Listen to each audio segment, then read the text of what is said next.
Canınca kucağımda caydım varınca, gün sıyak tuğdu duram özümdü, gittim sağa jolukmayınca.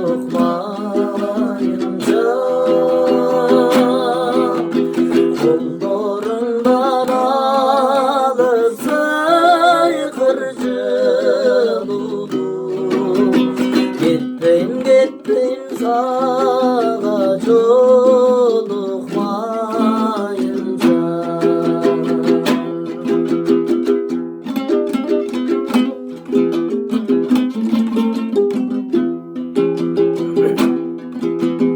Cümlet günüm cümlet siz bestem, cücelde duram gitbestem. Sözüm ulum ayrandardan mayrama, canımge jarkın canımge.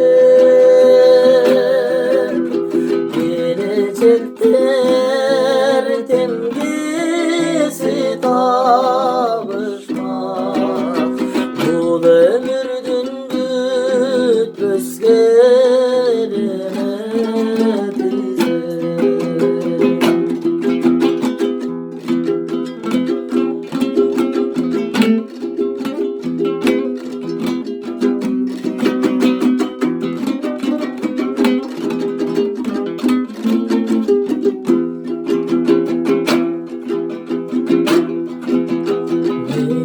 Yağmur sudaydı gülse, neydi boron soğup teminse.